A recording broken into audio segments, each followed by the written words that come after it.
Hey guys, how's it going? Welcome to this installment of Mike's Vehicle Vlogs.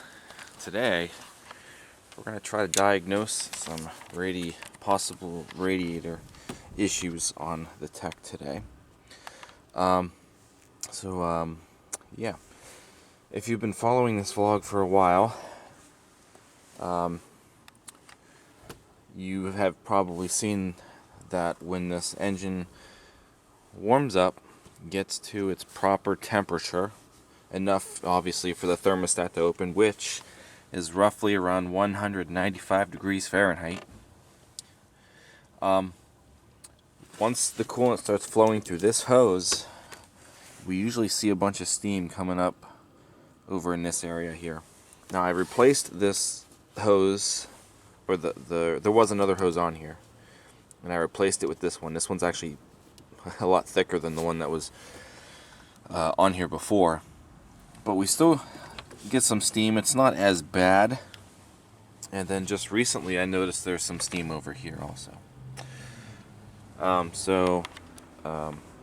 One of the guys that I work with graciously allowed me to borrow a radiator pressure tester. So we're going to try to do that now, because this car hasn't been running yet today. It's cold. Getting a little bit less color on here now that I changed the PCV valve, and we finally got it running on all 6 cylinders. So if you didn't see the last Aztek vlog, it turned out to be all of the ignition coils. So we ended up replacing all 3 coils and the module itself, and she's running as smooth as silk now. So we're going to do that. The first thing I want to do though is we are going to correct the issue with this hose. This is the hose that goes on this right here to the radiator cap, and it goes to the overfill bottle. And mine, you can kind of see how it's kind of dry rotted or something, you know, it just looks all cracked and brittle, and it is shooting coolant out from time to time, you know. So before we do the test kit, we're going to do that, and I tried to hack it. Somebody left a comment in one of the previous Aztek videos that I just did, and suggested that I cut the hose down, and I don't know why I didn't think of that. So we're going to cut it down to about here where I tried to hack it off, but I think I could probably actually cut this hose with scissors. This doesn't really seem like it's all, you know, braided or anything. It's just a rubber tube. So there's plenty of hose here. I think this was probably changed out once before because it's extremely long. So we're going to cut this down to about there and then put it back on there. I also want to see if the radiator is full, because I didn't really think to look at that since we've been running the engine and the you know, all the times we've run it and the steam coming out and stuff. So I don't know if we were losing coolant, and we probably are losing coolant because I don't see it at the top. So we'll fill this back up again. Hopefully it's not down that much. The one day I did have I opened up the bleed valves to see if there was any air left, and nothing but coolant came out of there, so I don't think there'd be any air left in the system. But this, I was told in that same comment, could also be letting air into the system also if there's a hole there. So I got my scissors over there, and I'm going to cut this down. We'll put it back on, and then we'll put some coolant in it, see what happens. That cut really nice. Look how smooth that cut. I don't know why. I mean, I thought it was going to be a thicker hose. Usually there's like braids and stuff in them, but this, all it is a rubber tube. So this looks pretty bad, but that's all I've got right now to put it back on. So that's what was on there. So we'll put that back on. I'll attach it to the neck, then we'll get some fresh coolant, top it off. Okay, so the little tube is back on. I probably have about half of this left, so hopefully it's not down that much. But oh, I need to get the funnel too, my special coolant funnel.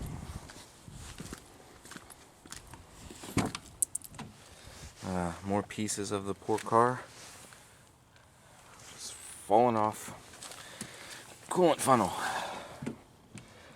Real soon I'm going to get to clean all this stuff out finally, because now that, you know, the engine's been put back together, there really aren't too many things in here that have to stay in here anymore. There's some old scrap pieces, old head bolts, old exhaust manifold, and oh, this is a shield that goes underneath. I forgot to put that back on, so we can't throw that out.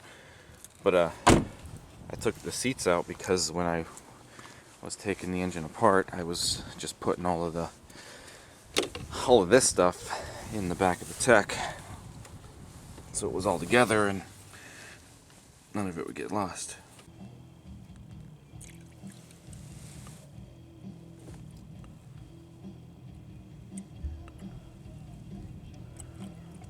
Oh, okay. Oops. Maybe let that travel downward a little bit. So if that's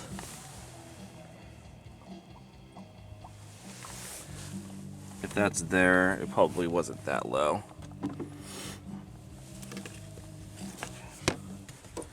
Which is good. Hopefully it's not that bad. Put some more in. Okay. I'll have to check the overflow bottle too. Let's see. How's that? Is it still there? Yeah. I hate dealing with radiator stuff. This is like the first time I've ever really had to deal with potential radiator problems. Hi, hon. Welcome home. Okay, there's still some in the overfill, so that's good. And yeah, so alright, so what I'm gonna do now, since that's full, we'll get the test kit out and we'll pump it up. I think this particular car is 15 psi in the radiator. Yeah, it says right there on the cap, 15 pounds, yeah. So, alright, I had to turn the fusion back on because it is cold and the wind, I can't feel my hands, so I need some heat from time to time. Alright, so let's see what we're dealing with here. I've never used one of these either. So we just gotta find the one, I guess, that fits into that nozzle or that neck, and then we attach the pump to it, and I guess we go from there. Okay, so I think it's on. I tried these adapters. None of them seem to fit. The direct thing seemed to work just fine, but it feels like it's, you know, it's on there, pulling on it, it's not coming off. I twisted this here. This is probably maybe the release. I don't know, for the pressure, I'm not sure. So I guess we're gonna figure this out together. Guess I'm gonna need two hands for this probably. So we'll pump it up to 15 psi or 15 pounds, which is right there toward the middle, and I guess we will, for one, see if any coolant is dripping anywhere, or we'll see if we're just losing pressure somewhere else. Kind of nervous. So let me pump it up, we'll see what happens. Okay, so it's at 15. And it looks like it is dropping just a little bit. Hopefully that's not because of me or whatnot from, you know, doing this. Yeah, so it looks like, I'm trying to get it back up. 15. There. Okay, let's take a look. Anything coming out anywhere? I don't see anything dripping.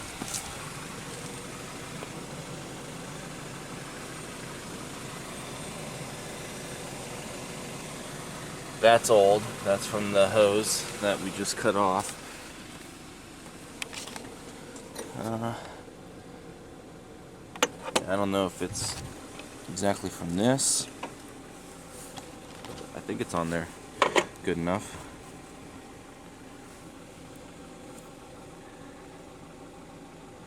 Yeah, it's dropping, so it's not holding pressure, and I wonder where it's going. Over here, I know it's getting dark now. Let's see.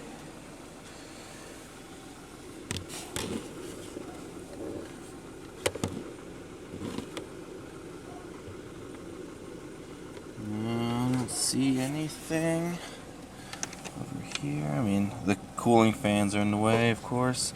That's from me just now spilling it. Yeah. I don't know. This is the hose that we replaced a while ago. Is it still leaking? It does look a little wet, but it's hard to tell. Right around. I don't know. I don't think it would be that. That's probably just from trying to get it back on a while ago. But it doesn't.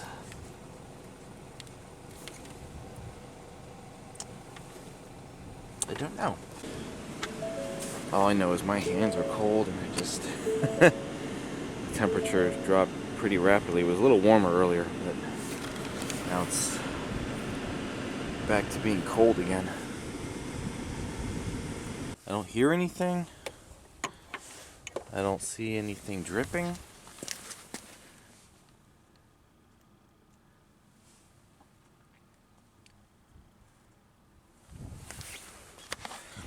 I don't know, maybe it's just this.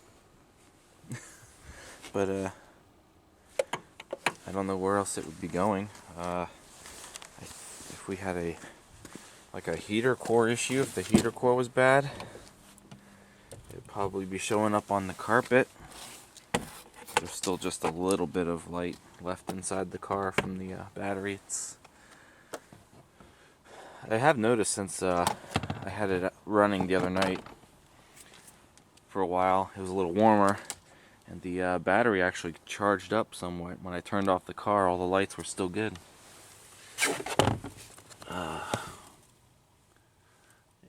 Yeah, I mean, it's not wet. There's nothing here.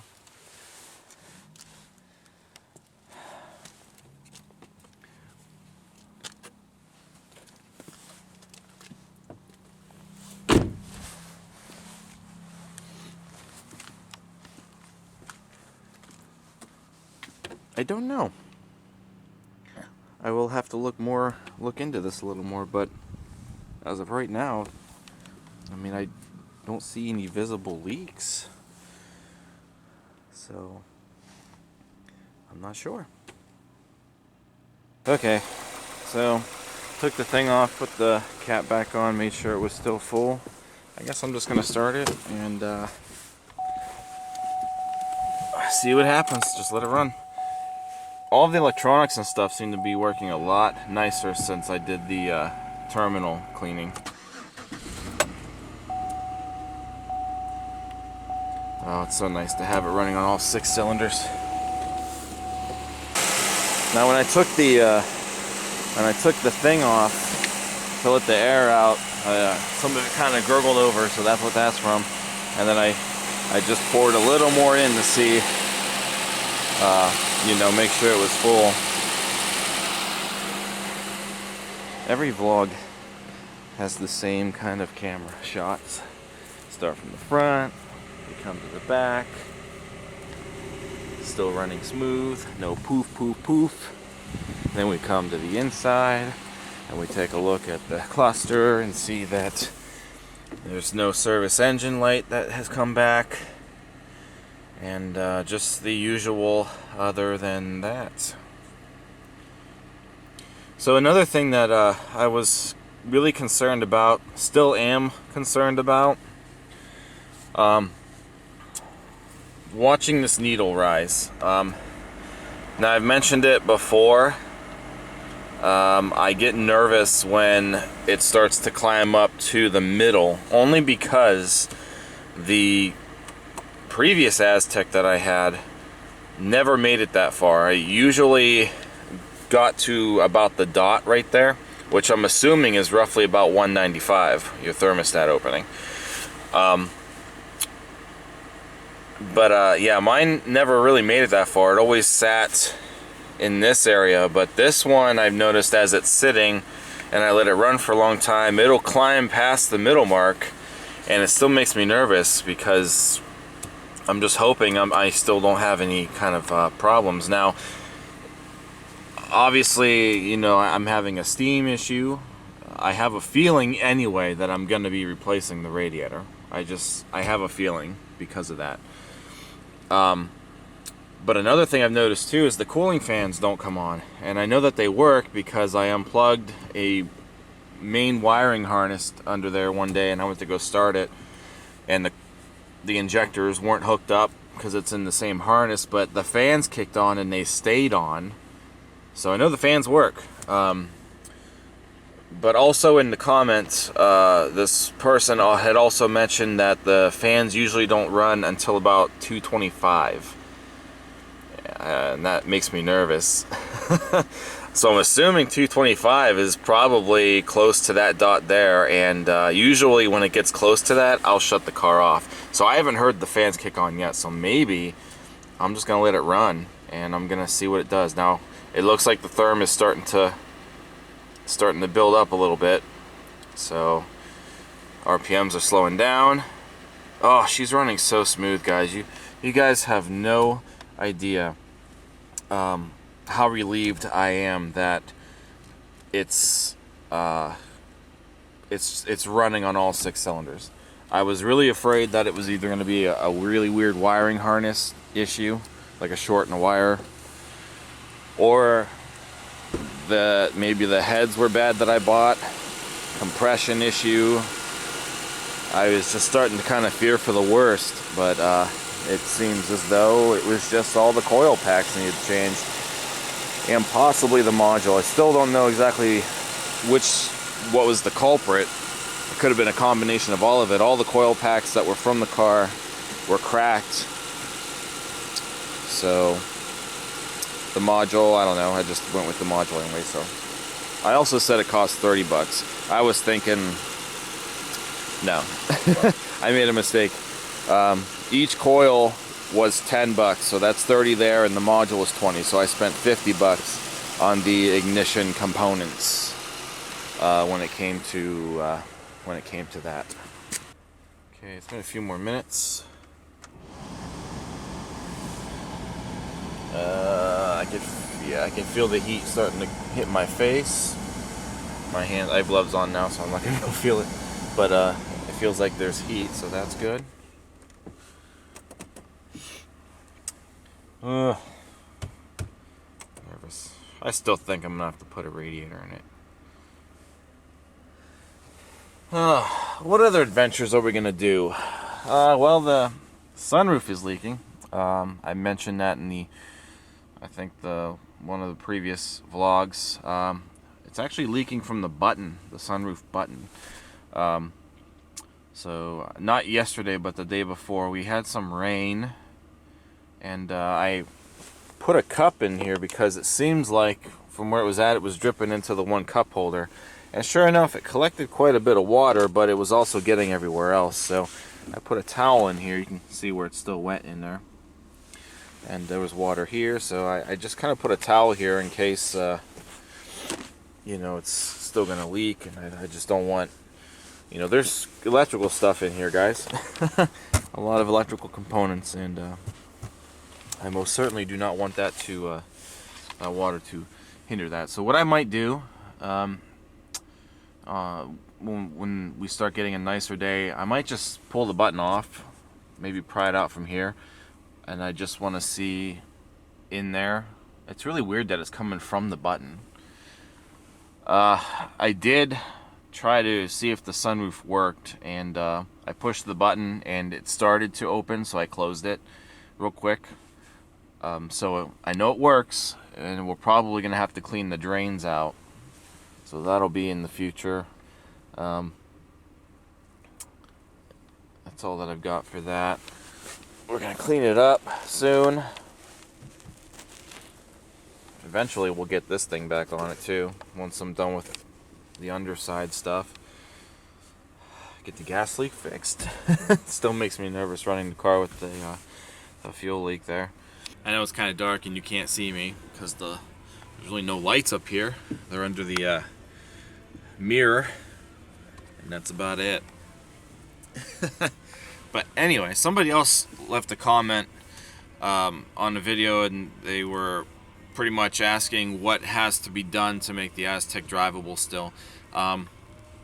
And you know what? I did respond in the comment, but I figured I'd touch on that in this video too, since we're just sitting here waiting for the temperature to climb to see what happens. But there, you know, all of the major stuff has been done. Obviously, the engine work, the power steering lines, the transmission lines. I mean, that was all part of the same bunch, in my opinion, because I wanted to do all of that when the engine was taken apart. That way I was able to get to the lines and stuff better when all of the engine components were gone out of the under the hood area. So but that was it. I mean, that was the major concern when I bought the car, obviously, was to have the engine rebuilt. Not rebuilt, but you know, the head gaskets, intake gaskets, cleaned up the heads, ended up replacing the heads, cleaning the valves, clean the springs, just doing everything that I can to make sure that at least the top half of the engine is completely clean. So yeah, that's done. So obviously now the engine's running. It's running fantastic. It's you know, it's running really, really good. So at this point in time, we need to we definitely have to get down to the radiator situation, and we have to do the. I have to get the one power steering line hooked back up to the pump. Still having a really weird situation with trying to get the line to fit out of the way. Oh, there we go. If I kind of tilt like this. But so yeah, there's that, and that shouldn't be that big a deal. There's a hose I got to cut down and try to wedge the metal line into and try to get it back onto the pump, and then the power steering system should be good. Hopefully it'll steer, it'll be fine, I hope. Also got to figure out why the new transmission line is leaking from the radiator, from the fitting. I don't think the line is in there right. I just haven't had a chance to really look at that yet. So all the fluid's gone, so we'll probably end up doing that. And you know, somebody told me I might as well just change the filter on the transmission since it's empty anyway. So kind of iffy about that, but I don't know. We got to put new fluid in it anyway. Might as well put a new filter in. So I might do that, but that's not that big a deal. Oh, look, the thermostat just opened. I just watched it move. So the needle was slightly above the dot, and it just lowered. So the thermostat must be open. So from this angle, I know it's kind of dark, but I'm trying to look in the headlights. I don't see steam yet, so we'll let it go longer and see what happens. What else? Obviously the brake lines have to be done, so we have to complete running new brake lines. We got maybe 50% of that done with the front half, so we have got run everything to the back. We'll do that when the weather gets warmer. She's obviously going to need tires. She's obviously really going to need brakes, and I can't wait to try to get these front brakes off. These rotors are so rusted. I bet they are completely seized on the caliper. It's going to be a fun trip. The return fuel line has to be fixed. I think that's it. That's all that I can think of. I think at that point it'll be drivable. Now, I do want to do something with the back suspension components, because this GT, if you don't know, has the air suspension in the back and the compressor, which we hear occasionally turn on because the car's on the jack right now. The hose rotted off, and I don't want to deal with that. I don't care to have that system, so I'm going to see if we can convert the back suspension shocks to just regular gas shocks that, you know, Azteks without the air suspension would use. And yeah, so I mean, I'm sure I could drive it as is, but it's probably going to hop a lot. The one time I did move the car before we parked it in this spot, even with the very little brakes that it had then, because it was still leaking brake fluid, it hopped.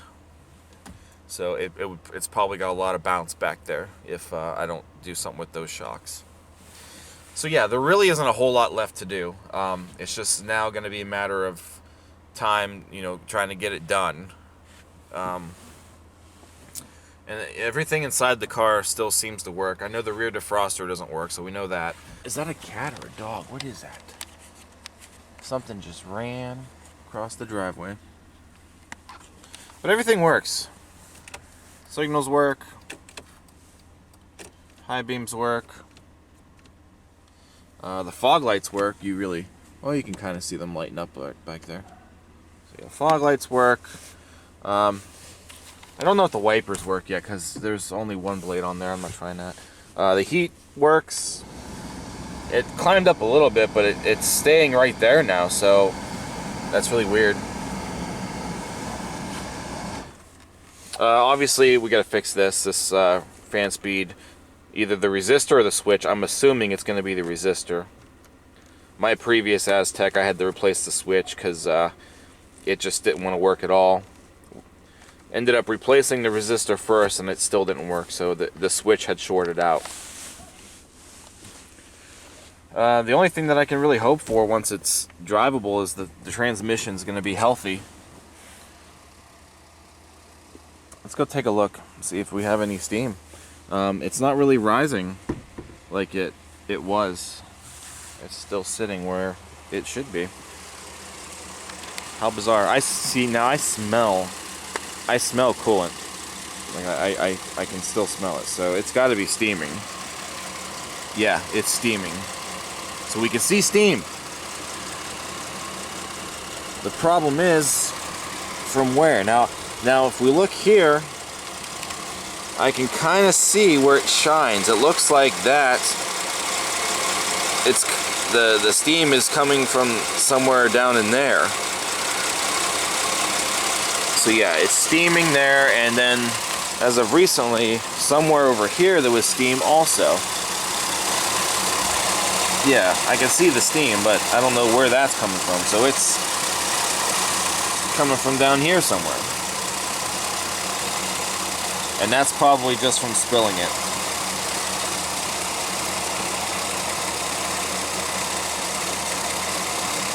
I don't know. Well, you know what? It looks kind of dark there too. Like the steam has been off of that. So, oh yeah, it is coming from under there. I don't know, I wonder if the neck is cracked or something, but I don't know. We're going to end up replacing a radiator. That's what it's coming down to, I think. Yeah, look at how sweaty that is there. So, something there. The steam is coming from somewhere over here, for sure.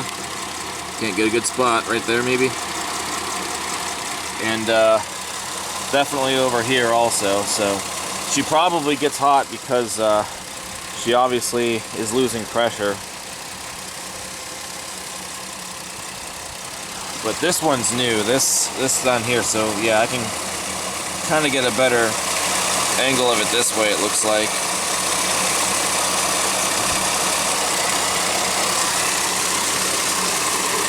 That's leftover fluid and stuff. I don't know, but yeah, I have a feeling the radiator is just bad. No surprise there. So we'll probably definitely be changing the radiator.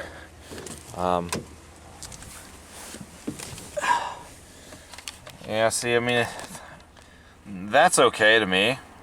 Like, I feel okay with it there, but when it starts to rise over that particular notch is when I start to get a little concerned. So,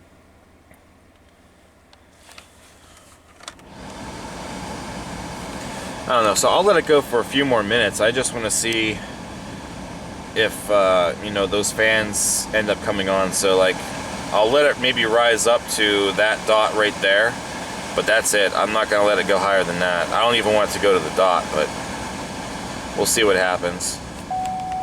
The low fuel again, yeah, I know. You know, interesting. I kind of get low here now, over in this area, and I can hear a slight hiss and maybe some slight bubbling in this area.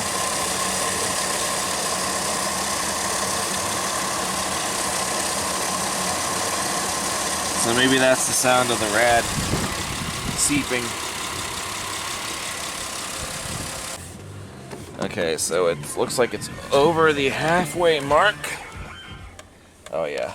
Okay, so yeah, so we're getting to the point now where I'm getting a little uncomfortable with this. A little nervous. So I'll just let it go for a few more minutes. We'll see if it reaches up to that notch or so. And we'll see if those fans end up kicking on, or if, you know, obviously it starts to cool down some. So this rising, in my guess now, is that the it has to do with this radiator not holding pressure. So that's my theory now.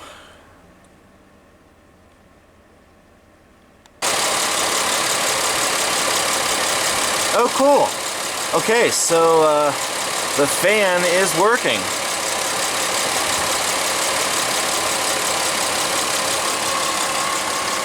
They both are.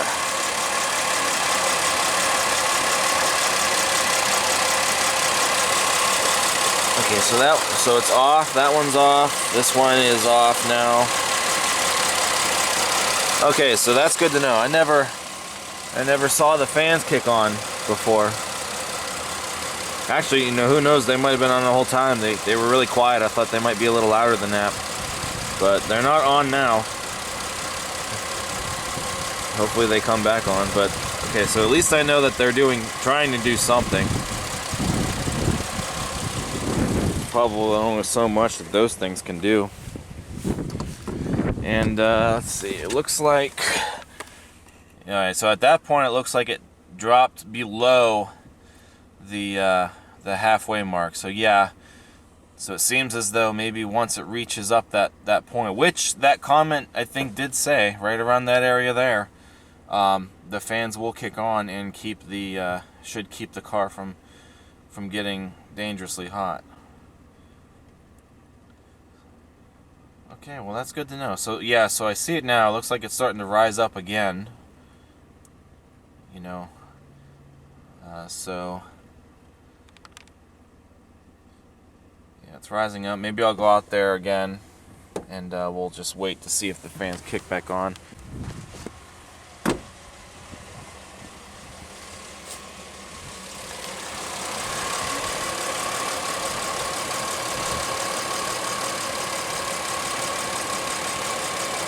Okay, so yeah, they kicked back on. So yeah, they're both on. All right, cool. So it wasn't just a fluke. Oh, these gloves, I can't even. It's so cold out here. So yeah, so it's still at that mark there. The fans are going.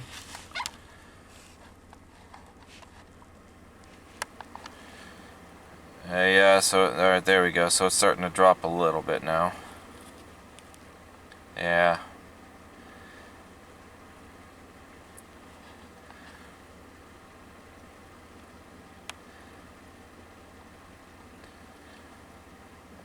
Okay, so I guess we're in the clear, I suppose. Other than the fact that I'm probably gonna need a radiator. Alright, so I guess I'm going to go ahead and shut it down.